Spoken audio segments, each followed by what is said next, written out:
Inimok ni Congressman Harry Roque si Senator Laila de Lima na magbitiw na lamang sa pwesto upang linisin ang kanyang pangalan.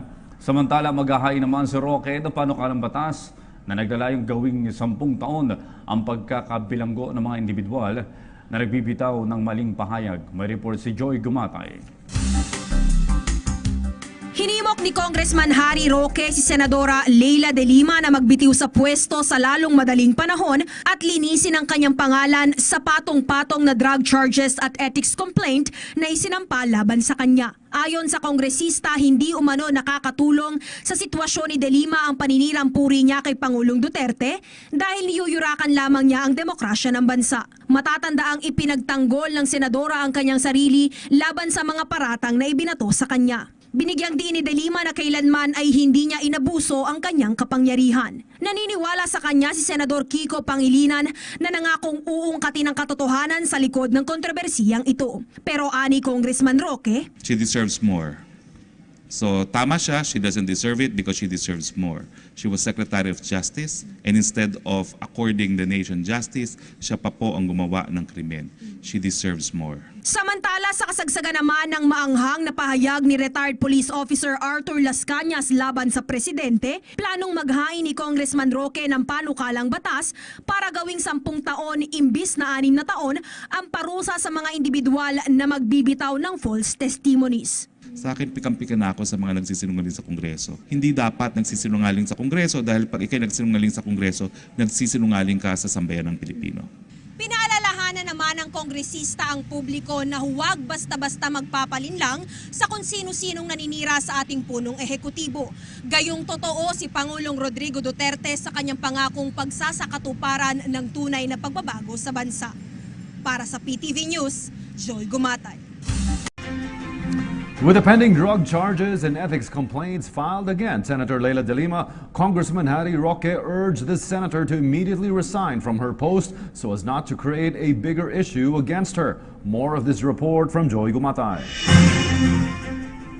Congressman Harry Roque urges Senator Laila de Lima to immediately resign from her post and prove her innocence in a court of law over the pile of seriated drug charges and ethics complaint against her. According to Kabayan Party List representative, the senator's unending rant against President Rodrigo Duterte does nothing but damage the country's democracy. Senator de Lima earlier defended herself against criminal accusations fired against her, citing she never took advantage of her power as a government official. Senator Kiko Pangilinan expressed his support for de Lima. In fact, he vowed to work in finding the truth about the controversial issue. But according to Congressman Harry Roque, She deserves more. So tama siya, she doesn't deserve it because she deserves more. She was Secretary of Justice and instead of according the nation justice, siya pa po ang gumawa ng krimen. She deserves more. furthermore, with the latest statements of retired police officer Arthur Las Cañas on President Duterte's alleged involvement in the cases of extrajudicial killings in Davao City, the legislator emphasized that he will file a House bill to increase punishments of individuals giving false testimonies from 6 years to 10 years imprisonment. Sa akin, pikam-pikan ako sa mga nagsisinungaling sa Kongreso. Hindi dapat nagsisinungaling sa Kongreso dahil pag ikay nagsinungaling sa Kongreso, nagsisinungaling ka sa sambayan ng Pilipino. Congressman Roque warns the public to be conscientious in filtering facts and hearsays about the president, for he is genuine to his promise to bring about significant change to the Philippines. For PTV News, Joy Gumatay. Nag-file na po ng 3 kaso ang Department of Justice dahil po sa pagkakasangkot umano ni Senador Laila de Lima sa illegal na droga sa National Bilibid Prison. Hawak na po ngayon ng Muntinlupa RTC Branches 204, 205 at 206 ang mga kasong inihain ng DOJ. Atin po yung pag-uusapan kasama si Representative Harry Roque ng Kabayan Party List. Good morning! Magandang umaga po. Good morning, Philippines. Welcome back, Attorney. So ano po ba yung naging basihan ng pagsasampa niyo ng ethics complaint naman sa Senado laban kay Senador Laila de Lima? Well, kung maalala nyo, di umano, no? Yung kanyang mga kasabuatan na salot sa buhay ko ay nagtangka na tanggalin ako hindi lang sa party list, kundi sa Kongreso. At dahil daw ito sa aking pagtatanong kay Ronnie Dayang, na unang-una, wala pong mali sa pagtatanong ko. Hindi po ako yung nagtanong ng climax, hindi ako nagtanong ng kahit anong kapastusan. Ang tinanong ko lang ay sinabi ni Senadora na kaya raw siya relasyon sa kanyang tsuper ay dahil pinagsamantalahan yung kanyang frailties of a woman. So tinanong ko, totoo bang pinagsamantalahan mo yung kahinaan ni Senadora? Ang sabi naman ni Ronnie Daniel, hindi umibig ako sa kanya, inibig niya ako, kami nagkaibigan. No? So what is wrong with that? No? And then there was a word na ginamit kasi salat. Kasi nga, yung cross-examination ko was gusto ko malaman kung paano niya nalaman na yung nakuha niyang package kay Kerwin ay ang linalaman pera kasi nakasaliado naman. No? So sabi niya, sinalat niya. No? Ang salat naman, hindi naman masamang word yan. Yan ay ginagamit yung mga nagmamadyong kasi naman mo kung ano yung character dun sa madyong. No? So 3 beses niya sinabi yan. Tinanong ko lang, ba't ang hilig mo sa salat? No? So, walang masama doon. No? Kung ikukumpira mo nga doon sa mga ibang tinanong na aking mga kasama, wala talagang kabastusan yun. No? Dahil ako, I'm married to a female journalist na talagang staunch feminist. Hindi na ako makakauwi if I'm a misogynist. No? So I will be homeless. No? And I don't want to be homeless.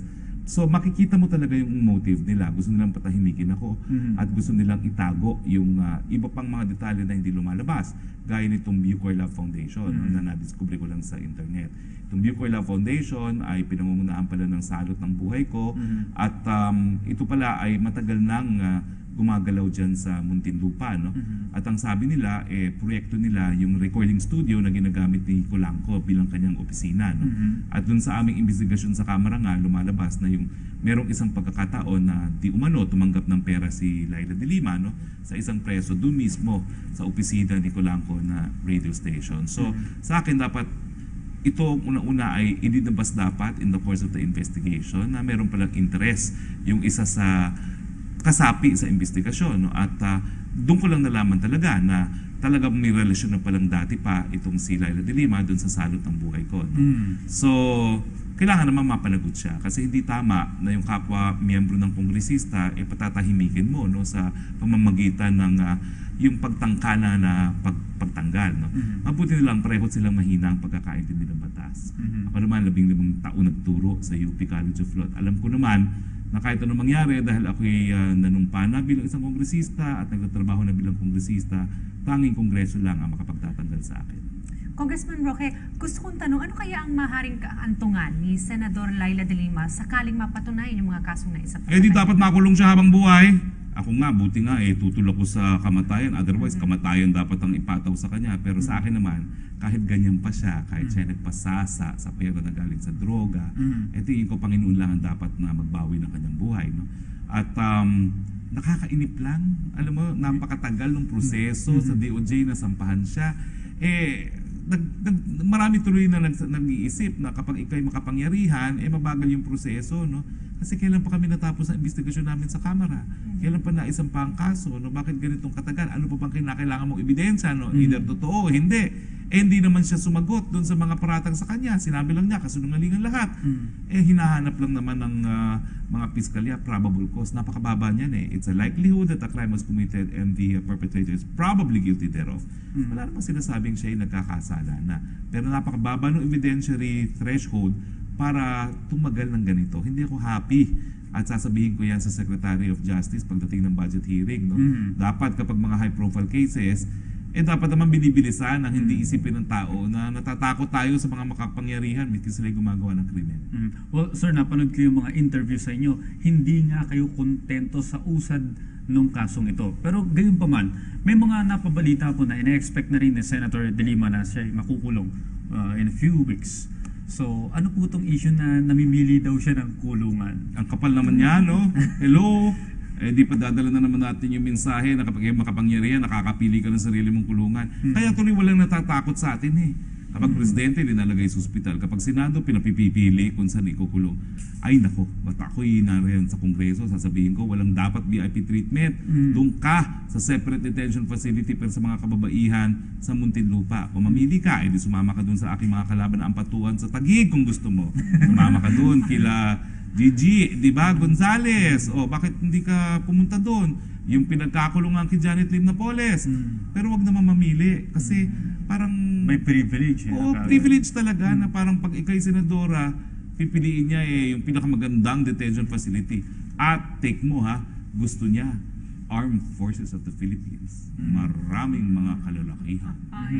Pero may safety concerns din po. No? Halimbawa may mangyari kay Senator De Lima habang nakakulong. Of course, ang pagbibintangan ay ang Duterte administration. Baka ganun din ang consideration. Alam mo, lahat naman ng kulungan, kontrolado yan ng Estado. Talaga obligasyon ng Estado na panataliin ang kapayapaan sa loob ng mga kulungan. Eh di magdagdag ng extra security, bakit hindi? Eh separate facility naman ng mga kababaihan, hindi naman hinahalo yan sa mga kalalakihan. So anong kinatatakot niya, no? Eh dun siya. Ang mga gwardiya niya dapat mga babae, ba't pipili siya ng Armed Forces of the Philippines?